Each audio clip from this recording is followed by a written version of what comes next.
Hi, Regina here again. So today I want to talk about making ugly videos.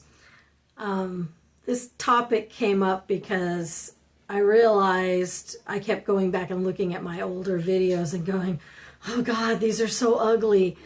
You know, is there any like redeeming qualities to making an ugly video? I mean, most of the time you can hear a fan going in the background in my videos, or you might hear the TV in the living room, you know, that sort of thing. They're just not necessarily 100% aesthetically pleasing.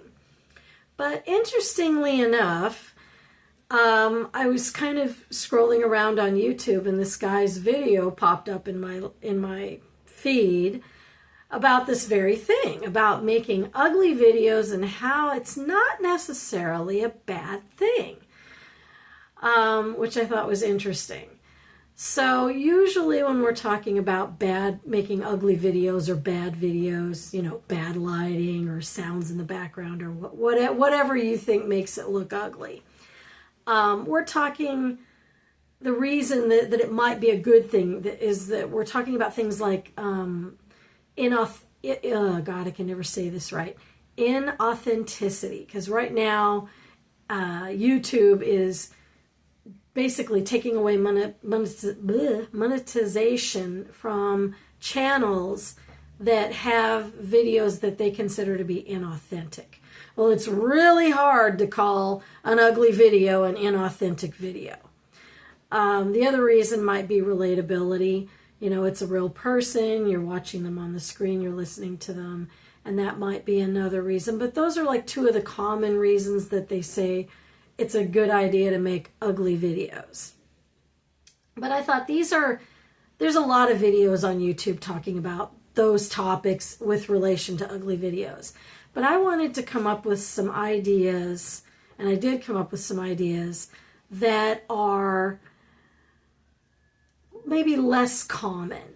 You know, reasons that people might not think of for creating ugly videos. You get to hear my siren in the background there too. So one of the things about an ugly video that might be different from someone that puts up very polished videos is that it can signal that the person doing the video is confident in what they're talking about, and is confident in how they look and how their videos look. You know, somebody that's like constantly trying to perfect a video or you know, edit it to the point that it's perfect can actually signal the opposite, like that they're really not comfortable with how they look, you know, maybe their video background, you know, the sound, maybe they don't like their mic, whatever, you get the idea. But that's something that people don't generally think of when they think of someone making an ugly video.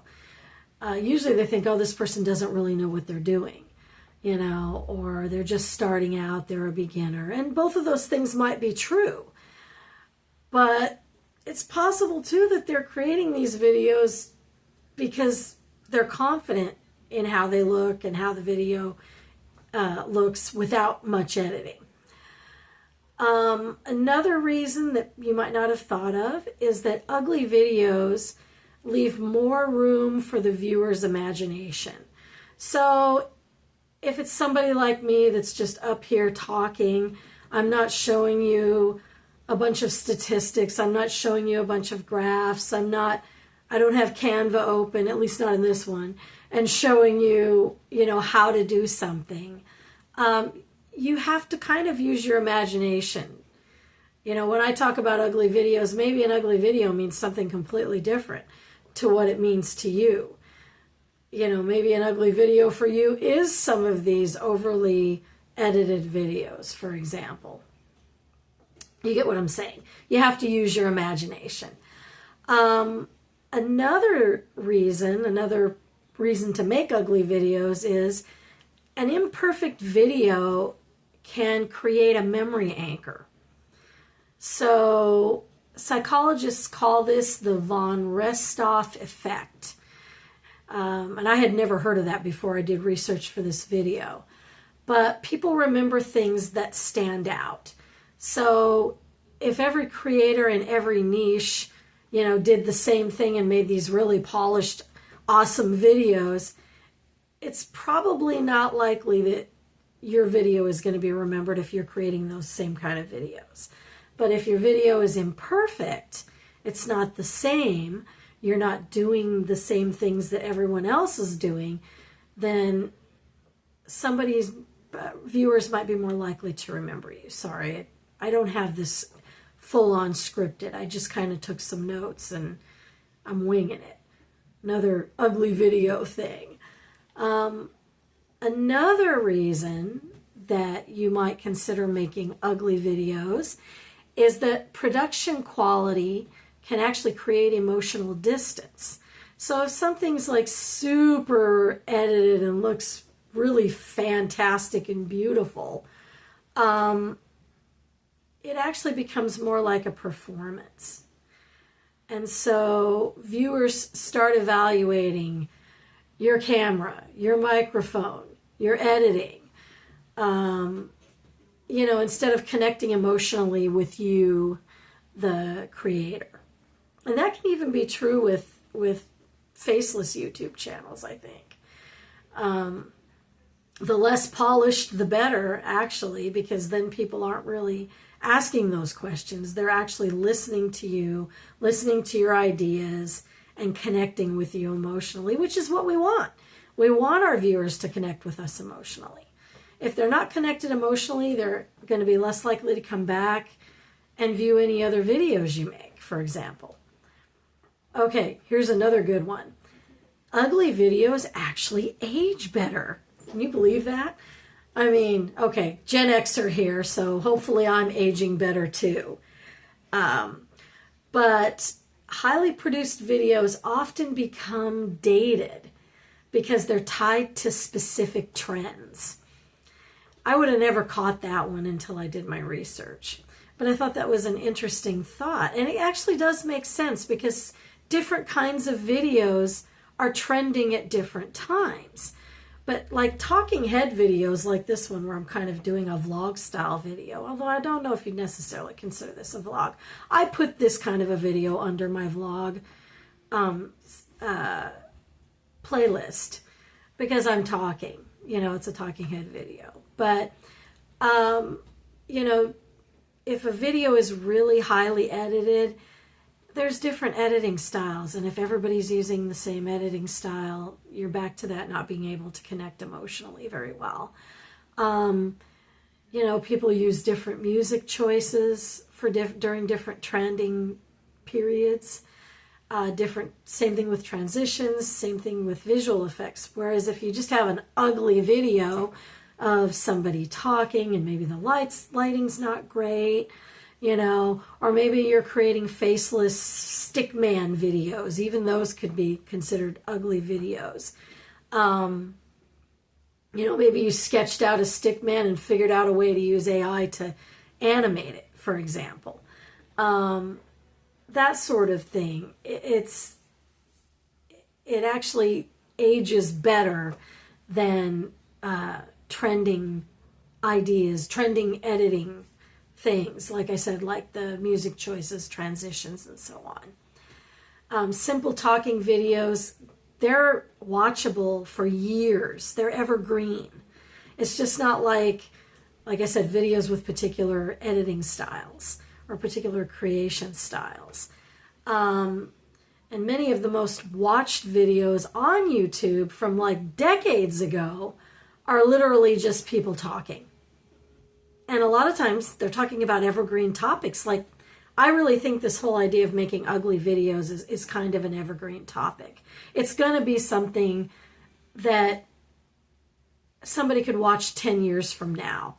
And everything that I'm talking about is going to still be relevant in 10 years, I think. Maybe even more so. Because AI can make videos look so perfect now. I mean, and the more better it gets, it's going to continue to be that way. Another thing is that sometimes viewers use production quality as a shortcut for judging whether the person talking is credible or not. So if you're just putting up these really super polished videos, you know, super researched and polished, oh, excuse me, my allergies are like through the roof right now, even with allergy meds. So I may scratch my nose from time to time. There's another ugly video fact. Anyway, viewers can view somebody that's not talking, that it's just like or even if they are talking, but it's a super polished video, as not being credible, that they're trying too hard, is the way I see that. So like if you have somebody that's super, and not that I'm not dissing attractive people, just to be clear here, but if it's somebody that's really gone out of their way to make themselves look super attractive with really nice clothes and really polished makeup and a really polished script, and they've memorized the script and they're talking, you know, they've memorized it, they've got graphs, they've got, you know, graphics, and you get what I'm saying. Like, it is super polished. In some cases, that can actually make you look less credible. So it's the complete opposite of what most creators assume. So another advantage that you may not have thought of when it comes to making ugly videos for YouTube, or really ugly videos for anywhere, even if it's for your personal website, is ugly videos invite community. And that's another one that I would have never thought of. But you know, when I kind of went through like the channels that I follow, like 85% of them are actually ugly videos. And these people are creators that have created communities around these ugly videos. You know, so like I said, maybe the lighting's not so great, or you can hear the TV in the background, or I live across the street from a fire station. So I often, all day long and all night long, I will hear sirens going off. You know, so you might hear sirens in the background of my videos. You know, perfect creators, granted, many of us, especially if we're beginners, admire these really polished videos and these really polished creators. But viewers are actually more likely to comment on videos where they feel like they can relate to the person creating the video, and where they feel like, hey, this person's just like me. I can interact with them because they're exactly like I am. This is, in my case, for example, over 50, Gen Xer, gray hair, you know, got forcibly retired, you know, when I was 56. You get the idea. I mean, I would hope that anybody watching this video would be able to relate to that. But even if you're in your 20s, you know, I hope that I'm relatable, even though I'm a Gen Xer, and if you're maybe in your 20s or 30s. Anyway, that's one reason why there's so many successful YouTubers that do ugly videos. Another thing about ugly videos is that they can create a sense of discovery. So this is a huge one that almost nobody talks about on YouTube. And when viewers find an ugly video with incredible information, or information that they're just really interested in that they didn't know, so sorry, like I said, allergies, then they feel they've discovered like a hidden gem. And I hope that when you see my videos, you think you've discovered a hidden gem. You know, it's one reason that successful channels, that there's so many successful channels that have ugly videos. Okay, so another, oh shoot. Sorry, I was looking at my script and I missed one. We'll get back to that in just a second. So another thing about ugly videos and creating ugly videos is that it can signal that the creator prioritizes creation over optimization. And that's definitely me, because I was really initially getting hung up on the, oh, it has to be perfect. I can't have the fan running in the background, and I have to have my husband turn down the TV, and oh, I have to shut the window, and oh my God, the lighting sucks, and I have to wear makeup, and my hair has to be just right, and I have to be wearing, nice clothes and whatnot. You know what? I'm past it. I'm done with doing that now. I don't do that anymore. Now I do kind of make sure my hair looks halfway decent. But other than that, I just get on here and talk. I do write a script out. I do a little research ahead of time usually. But then, I have some notes on my computer screen so that I can refer back to them. And I just get on here and I talk. And I think it's actually more fun. So, like I said, it can signal that you prioritize creation over optimization, which I absolutely do at this point. I very much doubt that you will see very many polished videos from me going forward. For one thing, it's much easier to create a video like this. Just turn my camera on my phone on, and just do my video. When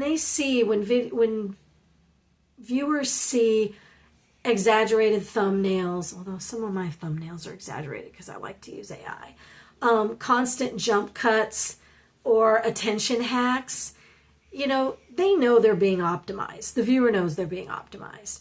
And so a rough video, or what some would consider an ugly video, I don't want to say low quality, because I really don't think they're low quality, but an ugly video can quietly communicate that creator is there to share something and not just to manipulate your attention, which a lot of video creators, a lot of YouTubers are out there to manipulate your attention.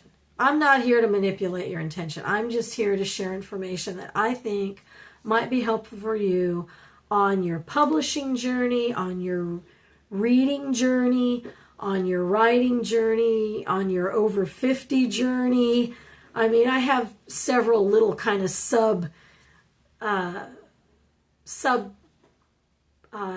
what's the word I'm looking for? It's on the tip of my tongue, and I can't think about it. Like, just subtopics. There we go. That's what I was looking for. And I'm just here doing it. And for some audiences, that's really refreshing, to have just somebody get on camera and just talk and share their viewpoint and their research or their ideas. Another thing about ugly videos is that they can attract a different type of viewer. And it might be the kind of viewer you're looking for.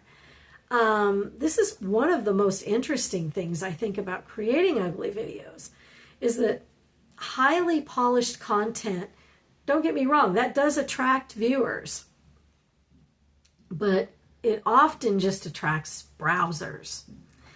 And rough content actually attracts seekers, what people are actually looking for. And if you're a browser and you're looking to be entertained, and we're all browsers at times, and we're all seekers at times. I definitely browse YouTube and look at really polished videos, but I also look at really ugly videos. In fact, like I said, probably 85% of the YouTubers that I follow fall into the ugly video category. Seekers are usually looking for answers, insight, connection, or expertise, whereas browsers are just looking to be entertained. So browsers might be more like the funny cat videos. All those AI shorts that came out when AI first was kind of sort of starting getting to where they could make halfway decent videos. The cat videos, the duck videos, the anthropomorphic animal videos, the little shorts that everybody and their monkey's uncle was watching. Those were browsers. But seekers, as I said, are seeking answers, insight, connection, or expertise.